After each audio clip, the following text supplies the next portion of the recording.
জীবনের কোনো ক্ষেত্রে হতাশ হওয়ার কোনো সুযোগ নাই। আজকে পারিবারিক ভাঙন বলেন, ব্যক্তি পর্যায়ের আত্মিক ধ্বংসই বলেন, সমাজের বিপর্যয় বলেন, যাই বলেন, পিছনে একটা বড় কারণ আছে। সেটা হলো আল্লাহ থেকে দূরে থাকা মানুষ, আল্লাহ থেকে হতাশ হয়ে যাওয়া। আর এই কাজটা শয়তান করিয়েছে মানুষকে আল্লাহ থেকে দূরে সরানোর জন্য। কিন্তু আল্লাহ রাব্বুল আলামিনের কাছে কেউ যদি যেতে চায়, মন থেকে যদি আল্লাহকে একটা বারও ডাকে, আল্লাহ পাক এক ডাকের মাধ্যমেও তার গুনাহ মাফ করতে পারে। দুজন ব্যক্তির ঘটনা পড়লাম।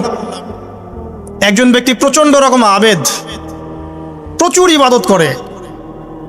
আপনারা জানেন ইবলিসও কিন্তু আবেদ ছিল, ইবলিস কিন্তু প্রচুর ইবাদত করেছে। এখন ওই ব্যক্তির একজন বন্ধু ছিল, এটা বানু ইসরাইলের ঘটনা। তো সেই বন্ধু পাপী ছিল, বিভিন্ন কবিরা গুনাহ করত। আর এই আবেদ ব্যক্তি বারবার তাকে নসিহত করত, গুনাহ ছেড়ে দাও, তুমি পাপ করছো, গুনাহ ছেড়ে দাও। তখন সেই ব্যক্তি যে পাপ করছে সে বলতো যে আল্লাহ কি তোমাকে আমার রক্ষক বানিয়েছেন? আল্লাহ কি তোমাকে আমার উপর দারোগা বানিয়েছেন? আমাকে আল্লাহর হাতে ছেড়ে দাও, আমাকে নসিহত করতে এসো না। একদিন এই আবেদ ব্যক্তি তার বন্ধুকে একটা জঘন্য পাপ করতে দেখলো, এমন একটা পাপ যেটা দেখে তার মনে ধারণা আসলো এটা চরম জঘন্য একটা কাজ। তখন সে মুখ ফসকে বলে ফেললো যে আল্লাহ তোকে আর মাফ করবে না, আল্লাহ তোকে জান্নাত দিবে না। আল্লাহ রাব্বুল আলামিন মালাকুল মউতকে এই দুজনের কাছে পাঠালেন, দুজনের রূহকে কবজ করা হলো। এবার আল্লাহ পাক তার সামনে তাদেরকে উপস্থাপন করে বললেন যে তোমাকে আমার রহমত সম্পর্কে কে গ্যারান্টি দিয়েছে যে আমি কাউকে রহমত করব কি করব না? যাও, আমি তোমাকে জাহান্নামে পাঠালাম, ওই ব্যক্তি যে আমার রহমত প্রত্যাশা করেছে আমি তাকে জান্নাত দিয়ে দিলাম। দেখুন, এই হাদিসটা শুনলে মনে হয় বাহ্যিক হয়তো বা মুখের একটা কথার কারণেই সে জাহান্নামে চলে গেল। আসলে বিষয়টা এমন নয়। বিষয়টা আমি আপনাকে বোঝাচ্ছি। বিষয়টা হচ্ছে ইবলিসের মতো। ইবলিস কিন্তু শুধু মন থেকেই বলেনি যে খলাকতানি মিন নার ওয়া খলাকতাহু মিন তিন, আমি কেন তাকে সিজদা করব আদমকে? আদম তো মাটির তৈরি আর আমি তো আগুনের তৈরি। এটা ইবলিসের শুধু মৌখিক স্টেটমেন্ট ছিল না। কারণ কি ছিল? আবা ওয়াস্তাকবার, সে উদ্ধত হয়েছিল, অহংকার প্রদর্শন করেছিল। ভিতর থেকে ইন্টারনালি সে অহংকারী ছিল, সে আন্ডারএস্টিমেট করে কথাটা বলেছে, শুধু মৌখিকভাবে বলে নাই। কিন্তু ঠিক এই ব্যক্তির ঘটনা এমনই, সে মন থেকে অহংকারী হয়ে উঠেছিল, যদিও বা সে আবেদ ছিল।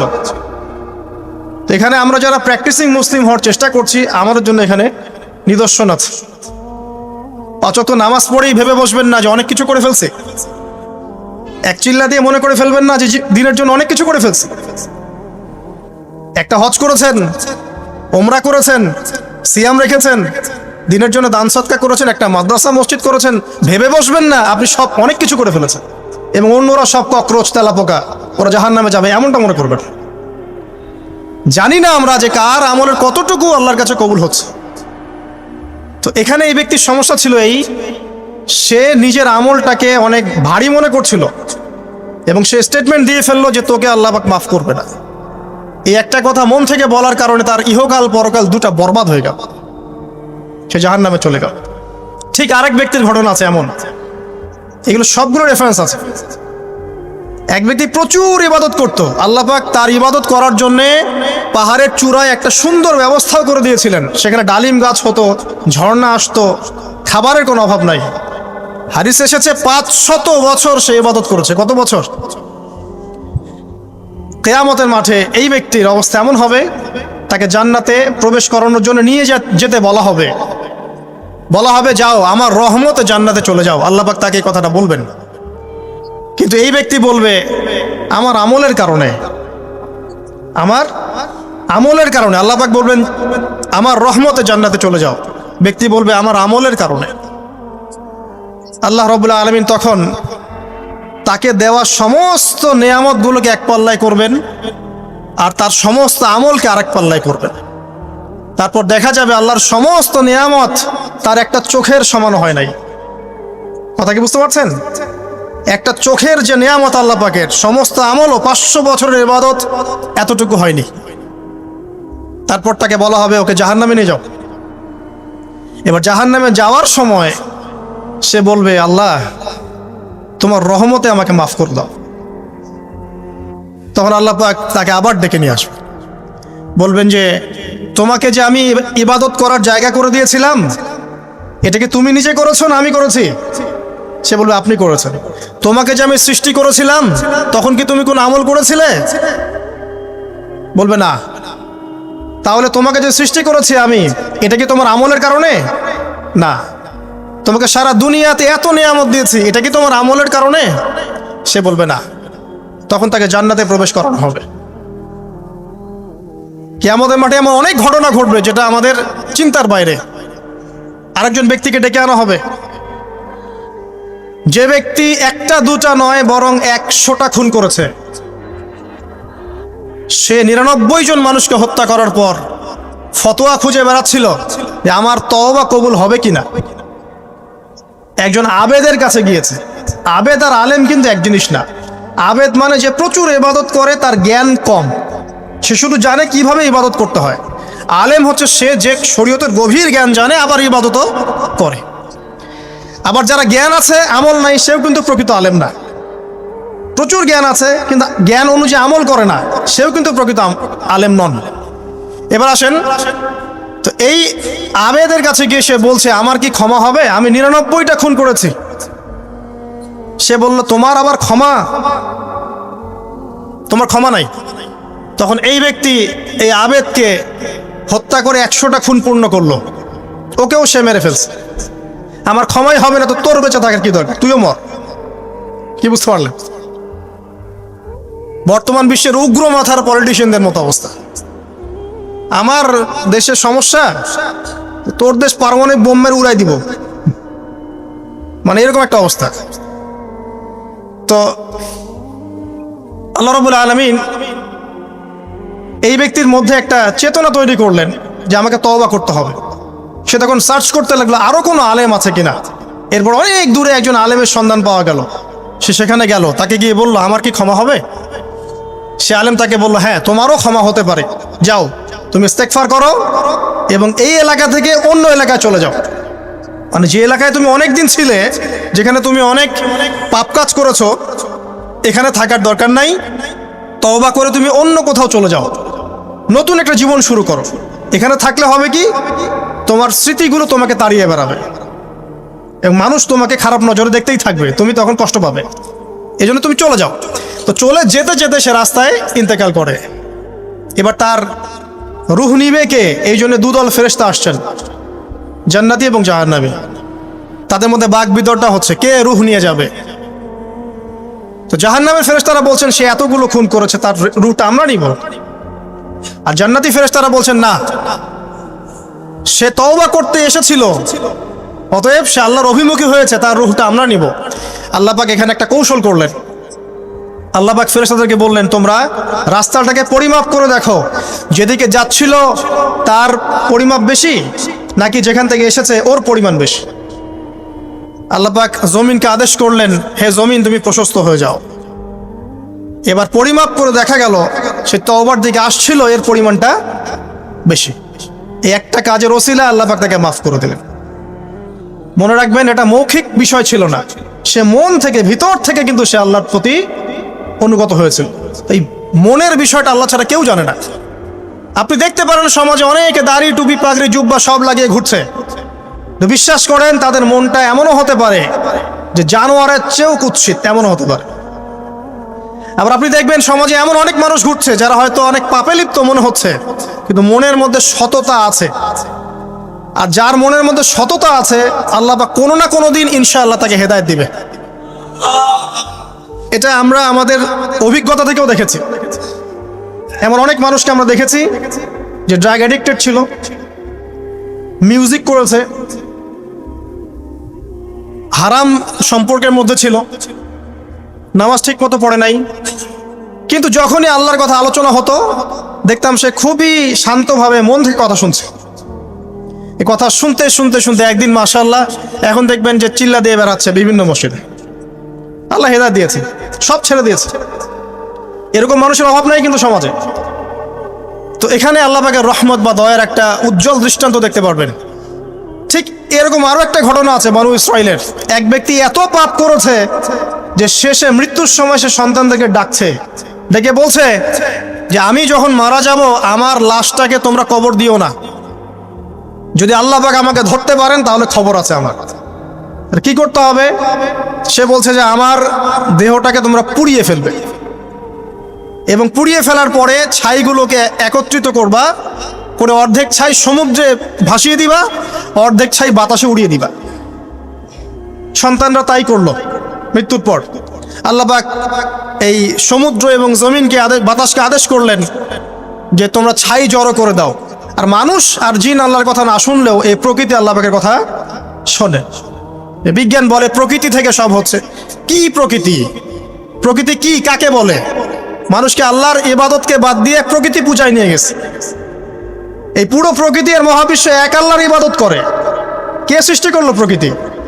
প্রাকৃতিক ভাবে হয়েছে সবকিছু বলে, আল্লাহ থেকে হয়েছে বলা যাবে না। বললে আপনি মৌলবাদী হয়ে যাবেন। আল্লাহ শব্দ ইউজ করলে আপনি মৌলবাদী হয়ে যাবেন। ধর্মতাত্ত্বিক শব্দগুলোকে আস্তে আস্তে উঠিয়ে দেওয়া হয়েছে। দেখবেন যুক্তি, বিজ্ঞান, দার্শনিক শব্দগুলোকে আনা হয়েছে। এটাও টেকনিক্যালি করা হয়েছে। কোন সেকুলার মিডিয়াতে আপনি দেখবেন না ইনশাআল্লাহ বলছে। ইনশাআল্লাহ প্রমাণ করবে যে আপনি আস্তিক না নাস্তিক। তো প্রকৃতিকে আল্লাহ পাক আদেশ করলেন এই সমুদ্র ছাই জড়ো করো, এই বাতাস ছাই জড়ো করো। তারা ছাই জড়ো করে দিল। এই ব্যক্তিকে বলা হচ্ছে তুমি জীবিত করে আল্লাহ পাক বলছেন তুমি যে এই কাজটা করেছিলে, লিমা ফাআলতা হাদা, তুমি এই কাজটা কেন করেছো? তখন এই ব্যক্তি উত্তর দিচ্ছে মিন খাশিয়াতিকা ইয়া রাব্বি ওয়া আনতা আ'লাম। হে আল্লাহ, আমি আমার বুঝে যা এসেছে আপনার ভয়েই আমি এই কাজটা করেছি, আর আপনি খুব ভালো করেই জানেন যে আমি আপনার ভয়ে করেছি নাকি অন্য কোনো কারণে করেছি। মানে আপনি আমার মনের কথা জানেন। আল্লাহ পাক তাকে মাফ করে দিলেন। আপনাদেরকে আমি সেই ব্যভিচারী মহিলার কথাও মনে করাই। ওই মহিলা, যে ব্যক্তি একজন যৌনকর্মী ছিল, বা যেটা আমরা বলি ব্যভিচারিণী মহিলা ছিল, একটা কুকুরকে দেখেছে সে পানি পান করার জন্য তৃষ্ণার্ত। সে এটাতে মায়া করে, দয়া করে তার মোজাটাকে নামিয়ে এই কূপ থেকে পানি উঠিয়ে কুকুরকে পান করিয়েছে। এই একটা কাজের বদৌলতে আল্লাহ রাব্বুল আলামিন এই ব্যভিচারী মহিলাকে মাফ করে জান্নাত দিয়ে দিয়েছে। হাদিসে এটাও এসেছে, নবী সাল্লাল্লাহু আলাইহি ওয়াসাল্লাম বলেছেন ইরহামু মান ফিল আরদ, তোমরা সবাই জমিনবাসীর প্রতি রহম করো।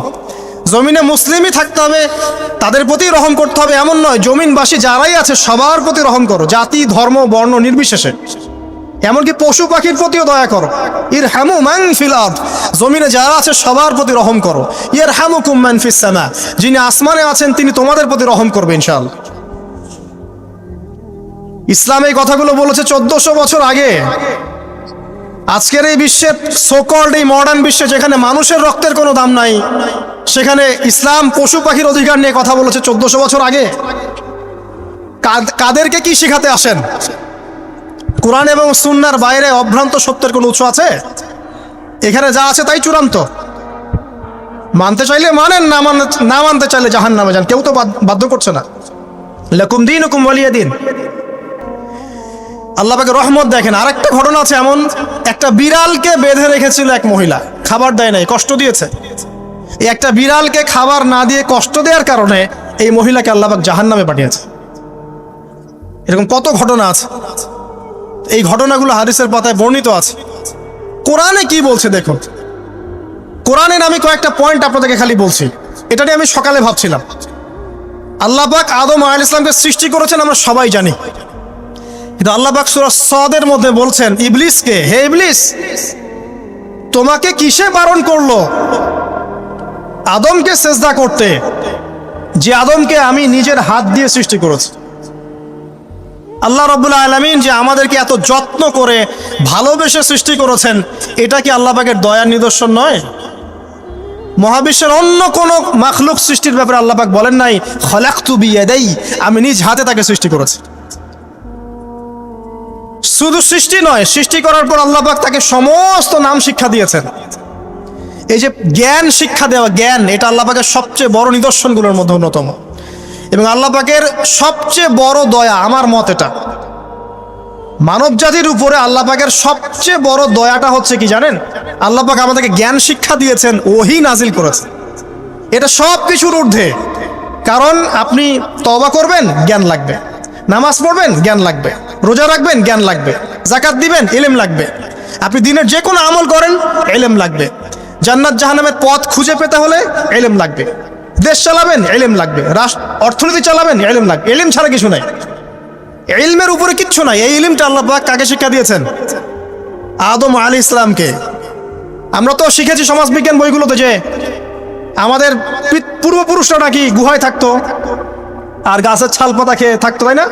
লতা পাতা খেয়ে থাকতো, গাছের ছাল পাতা খেয়ে থাকতো, পোশাক পরতো আর কি। বোগাস, ডাহা, মিথ্যা কথা। আল্লাহ রাব্বুল আলামিন সূরা বাকারা এবং সূরা আরাফ পড়ে দেখেন, আল্লাহ পাক বলছেন যে আদম আলাইহিস সালামকে আল্লাহ পাক সমস্ত নাম জ্ঞান শিক্ষা দিয়েছেন। মহাবিশ্বের যে প্রয়োজনীয় জ্ঞানগুলো আছে সেগুলো আল্লাহ পাক আদমকে শিখিয়েছেন আলাইহিস সালাম। ওয়াল্লামা আদামাল আসমাআ কুল্লাহা, আল্লাহ পাক আদমকে সমস্ত নাম শিক্ষা দিয়েছেন। আমাদের পিতা মাতারা মূর্খ ছিলেন না, তারা সৃষ্টি থেকেই জ্ঞানী ছিলেন। আদম আলাইহিস সালামের পারমাণবিক বোম বানানোর কোনো প্রয়োজন ছিল না। ছিল? বানান নাই। আপনার মধ্যে এই জ্ঞানটা আসছে কিভাবে? বাই ডিএনএ আপনি জ্ঞান পাচ্ছেন, কারণ আমরা আদম সন্তান। অনেক জ্ঞান আমাদের ভিতরেই আছে, এগুলো চর্চার মধ্য দিয়ে, গবেষণার মধ্য দিয়ে প্রস্ফুটিত হয় মাত্র। জ্ঞান ভিতরে আছে আমাদের। আমাদের পিতাকে জ্ঞানী করে পাঠানো হয়েছে। এই জ্ঞান শিক্ষা দেওয়াটা হচ্ছে আল্লাহ পাকের সবচেয়ে বড় দয়াগুলোর মধ্যে একটা। রহম করেছেন। শুধু তাই নয়, আদম আলাইহিস সালামকে এমন জ্ঞান শিক্ষা দিয়েছেন যে জ্ঞান ফেরেশতারা পর্যন্ত জানতো না। এটা কি দয়া নয়? এটা কি আদম সন্তানের প্রতি ভালোবাসা নয়? তারপরে সেজদা করিয়েছেন। মহাবিশ্বে অন্য কাউকে কি সেজদা করানো হয়েছে? কোরআনে কি এমন কোনো দলিল আছে যে আদম আলাইহিস সালাম ছাড়া অন্য কাউকে সব ফেরেশতারা সেজদা করেছেন? আছে? তাহলে এই যে সম্মান দেয় আল্লাহর পক্ষ থেকে, সম্মান কিসের ভিত্তিতে? সম্মান শারীরিক ক্ষমতার ভিত্তিতে? সম্মানটা কি কারণে? জ্ঞানের কারণে, ইলমের কারণে, জ্ঞানের কারণে সম্মান। এই সম্মান দেওয়াটা কি আল্লাহ পাকের রহমত এবং দয়ার নিদর্শন নয়? অতএব সম্মান পেতে হলে, আল্লাহ রহমত পেতে হলে সেই জ্ঞানের চর্চায় আবার ফিরে আসতে হবে। আপনি যদি আজও সেই ওহির জ্ঞানের চর্চা করেন, আল্লাহ পাক এই পৃথিবীবাসীর বুকের মধ্যে আপনার জন্য সম্মান পয়দা করে দিবেন ইনশাআল্লাহ। দেখেন, ওই সেই জ্ঞানী যদি আপনি এখনো চর্চা করেন, আজও আপনি সম্মানিত হবেন ইনশাআল্লাহ। ব্যক্তির চর্চা করলে ব্যক্তি সম্মানিত হবে, একটা পরিবার চর্চা করলে ওই পরিবার সম্মানিত হবে, একটা সমাজ যদি চর্চা করে সেই ওহির জ্ঞান, ওই সমাজ সম্মানিত হবে। একটা দেশে যদি আপনি ওই ওহিভিত্তিক জ্ঞান ছড়িয়ে দেন, পুরো দেশকে আল্লাহ পাক সম্মানিত করবে ইনশাআল্লাহ, পুরো জাতিকে সম্মানিত করবে ইনশাআল্লাহ। আরো সামনে যান, এই যে আদম এবং হাওয়া আলাইহিস সালাম গাছের কাছে চলে গেলেন, ফল খেয়ে ফেললেন, কারণ আমরা আদম সন্তান, ভুল করি। আল্লাহ পাক সাথে সাথেই বহিষ্কার করে দিয়েছেন? না, আল্লাহ পাক তওবা করার জন্য কালিমা শিখিয়ে দিয়েছেন। সুবহানাল্লাহ, তাদের কালিমা জানা ছিল না। আল্লাহ পাক বলছেন ফাতালাক্কা আদম মির রাব্বিহি কালিমাত, আল্লাহ পাকের কাছ থেকে আদম আলাইহিস সালাম কিছু বাক্য শিখে নিলেন, যেই বাক্য দিয়ে ফাতাবা আলাই, সে আল্লাহর কাছে তওবা করলো। কোন সেই বাক্য? সূরা আরাফে আছে, রব্বানা যালামনা আনফুসানা ওয়া ইল্লাম তাগফির লানা ওয়া তারহামনা লানাকুনান্না মিনাল খাসিরিন। এই দোয়া কে শিখিয়ে দিয়েছে? আল্লাহ। এই তওবার বাক্য যে শিখিয়ে দেয়, এটা কি দয়ার পরিচয় নয়?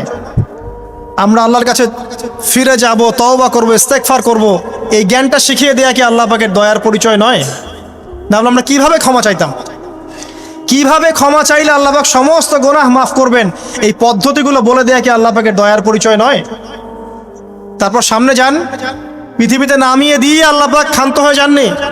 আল্লাহ রাব্বুল আলামিন আসমান থেকে হেদায়েতের গ্রন্থ পাঠিয়েছেন, বলেছেন এই গ্রন্থের মধ্যে যা আছে মেনে চললে তোমরা আবার জান্নাতে ফিরে আসবে ইনশাআল্লাহ। আল্লাহ পাক আদম এবং হাওয়া আলাইহিস সালাম এবং আদম সন্তান সবাইকেই সৃষ্টি করেছেন, উদ্দেশ্য হচ্ছে আল্লাহ পাক আমাদেরকে জান্নাত দিতে চান। আল্লাহ পাক চান যে আমরা যেন জান্নাতে যাই। যদি আমরা জান্নাতে যেতে না পারি পরকালে, একটা কারণে যেতে পারবো না, অনলি একটা কারণ, সেটা হলো আমাদের নিজের দোষে।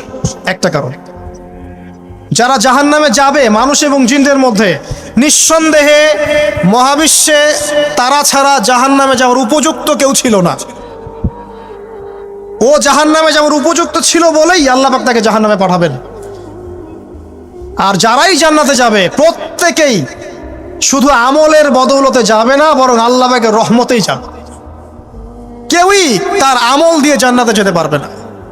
নবী সাল্লাল্লাহু আলাইহি ওয়াসাল্লাম এমন ভাষ্য বলছেন, ইল্লা আনা, আমিও না, ইল্লা বিরহমাতিল্লাহ, আমিও নয়, তবে আল্লাহ পাকের দয়া আমাকে ঘিরে ধরবে। আল্লাহ পাকের রহমত যাদের উপরে বর্ষিত হবে তারাই জান্নাতে যাবে ইনশাআল্লাহ। কে আমল দিয়ে যেতে পারবে।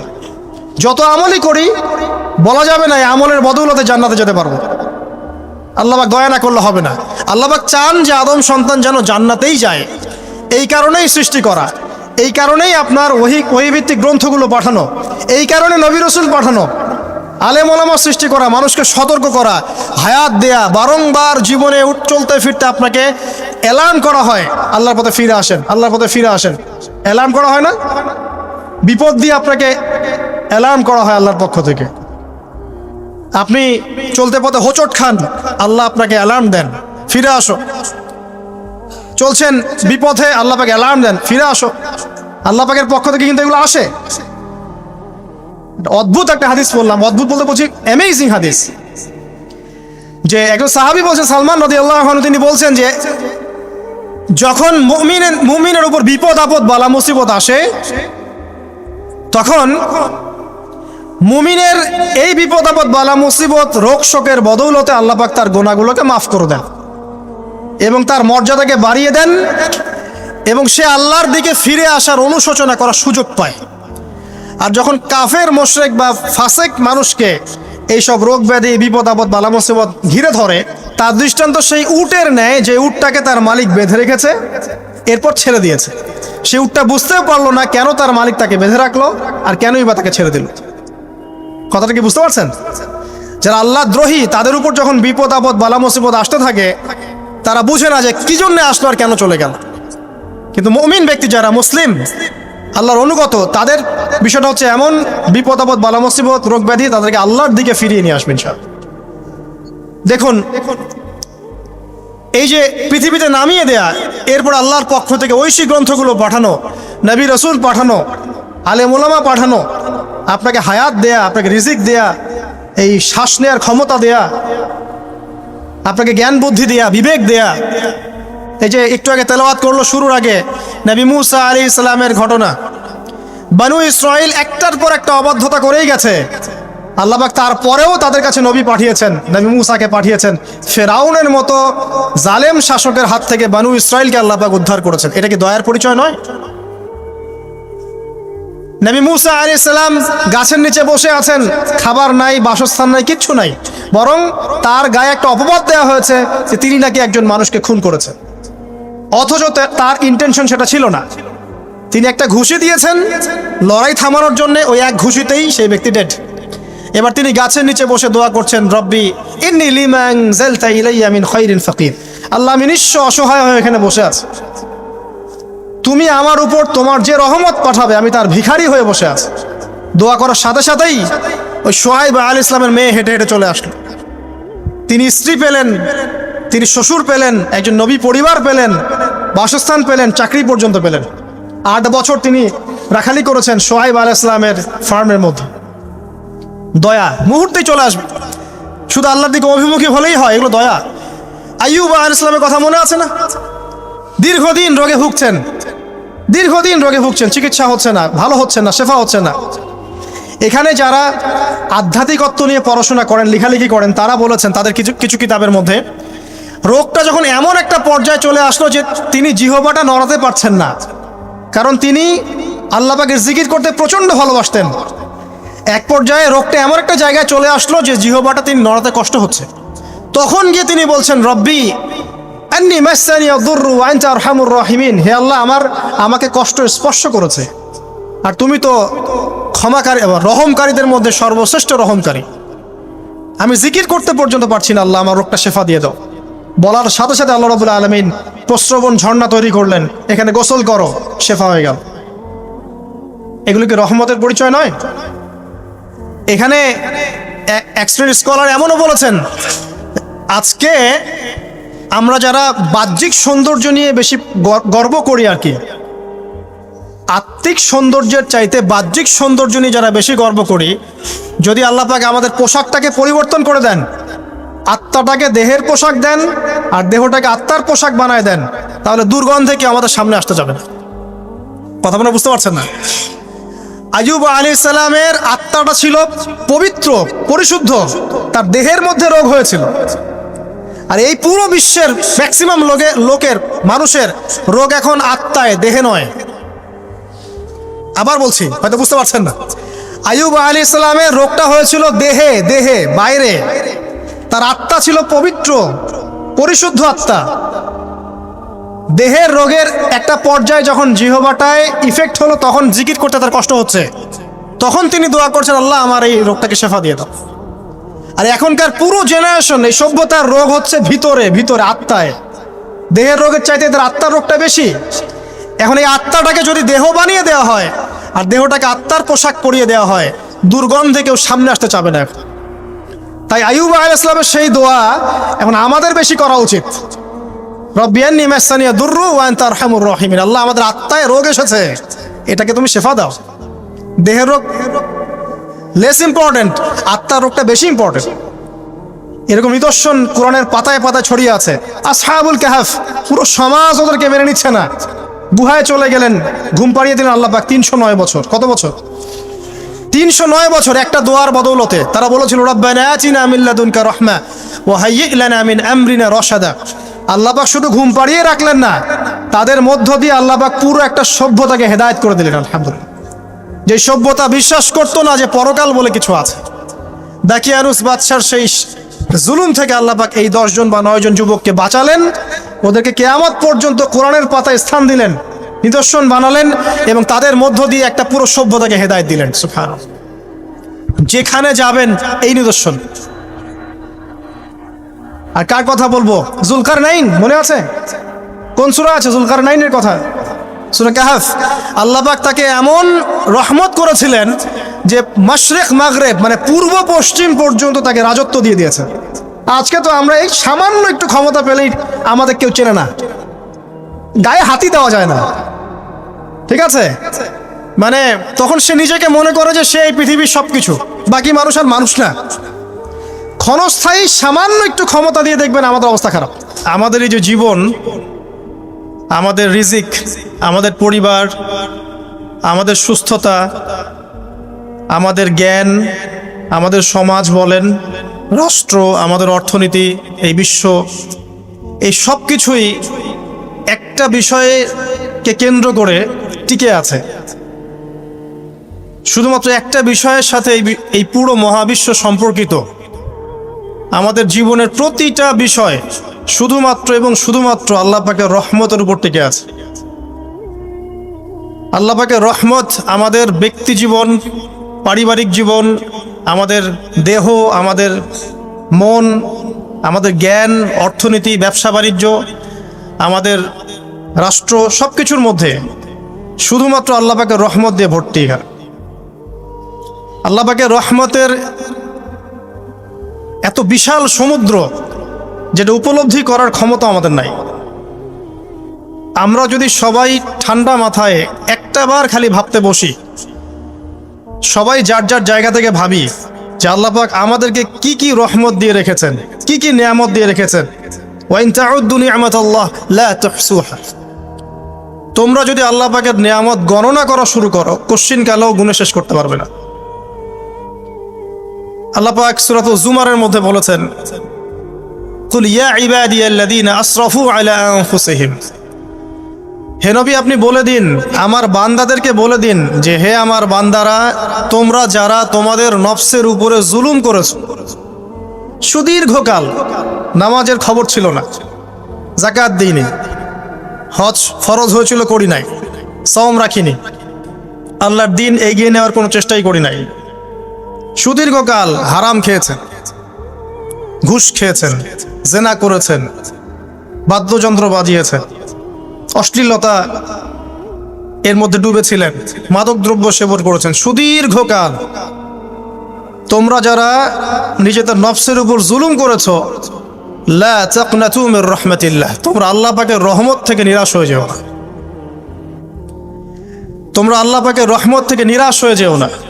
ইন্নাল্লাহা ইয়াগফিরু যুনুবা জামিআ, আল্লাহ পাক চাইলে সমস্ত গুনাহ মাফ করতে পারেন। ইন্নাহু হুয়াল গফুরুর রহিম, তিনি হচ্ছেন পরম করুণাময়, অসীম দয়ালু। আমি আলোচনা সামনে নিয়ে যাওয়ার আগে আরেকটা বিষয় বলে রাখতে চাই। এই আলোচনাকে একপাক্ষিকভাবে একপেশেভাবে বুঝে নেওয়ার কোনো সুযোগ নাই। আল্লাহ পাক যেমন পরম করুণাময় অসীম দয়ালু, ঠিক একইভাবে আল্লাহ রাব্বুল আলামিন শাদীদুল ইকাব, কঠিন শাস্তি দাতাও বটে। এই দুটো বিষয় মাথায় রেখেই আল্লাহর রহমতের আশাও করতে হবে এবং আল্লাহ পাকের গজবের ভয়ও করতে হবে। এর মাঝখানেই হচ্ছে ঈমান। এই জায়গা থেকে আলোচনা বুঝতে হবে। আল্লাহ পাক তৌফিক এনায়েত করুন, আমিন। আমাদেরকে আল্লাহ রাব্বুল আলামিন তার রহমত থেকে নিরাশ হতে বারণ করছেন। যে যত পাপ করেছে জীবনে, যদি একটা বার কেউ যদি আল্লাহ পাককে মন থেকে ডাকে, চোখ দিয়ে ঝরঝর করে পানি পড়ে, আল্লাহ পাককে বলে, সেজদায় গিয়ে পড়ে আল্লাহকে বলে রব্বিক ফিরলি, আল্লাহ আমাকে মাফ করে দাও, তার মনের মধ্যে যদি সততা থাকে, মন থেকে যদি সেই কথাটা বলে থাকে, আল্লাহ পাক শুধু তাকে ক্ষমাই করবেন না, তার সমস্ত গুনাহগুলোকে আল্লাহ নেকি দিয়ে পরিবর্তন করে দেবেন। একটা হাদিস পড়ছিলাম, নবী করিম সাল্লাল্লাহু আলাইহি ওয়াসাল্লাম তিনি বলছেন যে লাম্মা কাদাল্লাহুল খালক, যখন আল্লাহ রাব্বুল আলামিন এই মহাবিশ্ব সৃষ্টি করেন, তখন আল্লাহ রাব্বুল আলামিন কাতাবা কিতাবান, একটা কিতাব লিখেছেন। একটা কিতাব আছে আল্লাহর কাছে, কাতাবা কিতাবান ফাহুয়া ইনদাহু ফাওকাল আরশ, যেই কিতাবটা আল্লাহর নিজের কাছে আছে আরশের উপরে। সেখানে আল্লাহ পাক লিখে রেখেছেন, কি লিখেছেন? ইন্না রাহমাতি সাবাকাত গদাবি, প্রতিটা ক্ষেত্রেই আমার রহমত, আমার দয়া, আমার করুণা আমার গজবকে পরাজিত করেছে। মানে আল্লাহ রাব্বুল আলামিনের গজব, এর উপরে আল্লাহ পাকের রহমত অবস্থান করছে।